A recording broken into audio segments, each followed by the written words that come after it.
Dostoevsky's book, Crime and Punishment, he has his main character, Raskolnikov, decides that he's going to commit a murder, and he has very good justification for the murder. And Dostoevsky's very good at this. He puts his characters into very, very difficult moral situations and gives them full justification for pursuing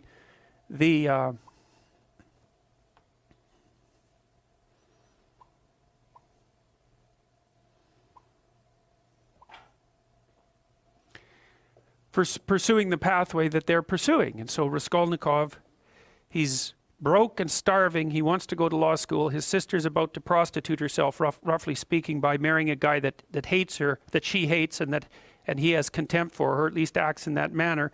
He's trying to rescue his mother as well, who's also in dire financial straits.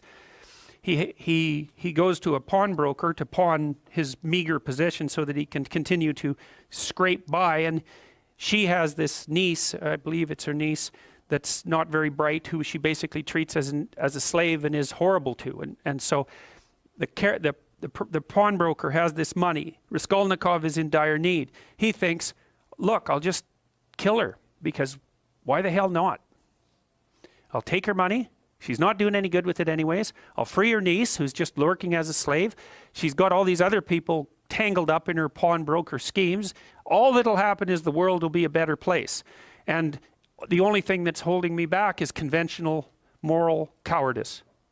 And, you know, Dostoevsky has his character in Crime and Punishment go through days, hours and days and weeks of intense imagination about this, rationalization about this, trying to justify himself, placing himself outside the law so that he can perpetrate this act, and telling himself with all the best nihilistic arguments that the only possible thing that could be holding him back is an arbitrary sense of indoctrinated morality.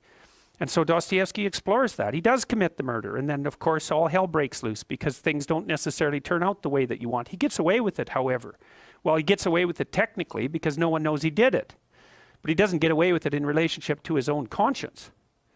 And so the rest of the book explores that. Well, Dostoevsky, I believe it was in Crime and Punishment, although he makes the same point in many of his books, he makes a very fundamental point. And this is the kind of point that I think that people who haven't investigated these matters down this particular literary and philosophical pathway never grapple with. Dostoevsky said straightforwardly, if there's no God, so if there's no higher value, let's say, if there's no transcendent value, then you can do whatever you want. And that's the question that he's investigating. And you see, this is why I have such frustration, say, with people like Sam Harris, the sort of radical atheists, because they seem to think that once human beings abandon their grounding in the transcendent, that the plausible way forward is with a kind of purist rationality that automatically attributes to other people equivalent value. It's like, I just don't understand that. They believe that that's the rational pathway. What the hell is irrational about me getting exactly what I want from every one of you whenever I want it at every possible second? Why is that irrational?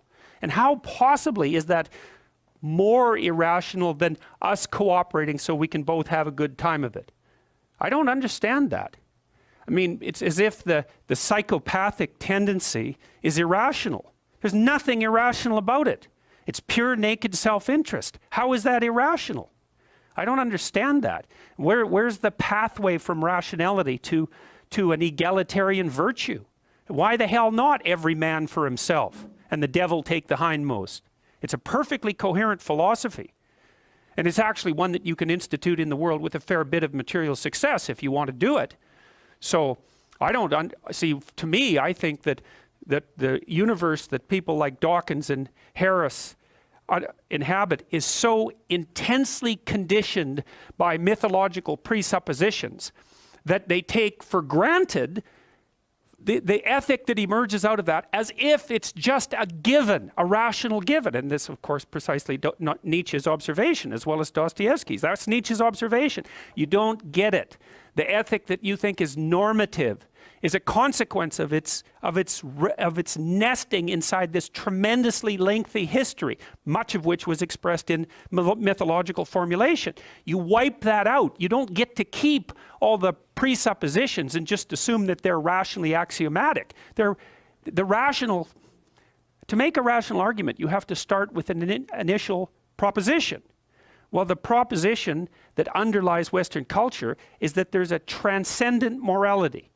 Now, you could say that's a transcendent morality instantiated in the figure of God. That's fine. You could even call that a personification of the morality. If you don't want to move into a metaphysical space, I'm not arguing for the existence of God.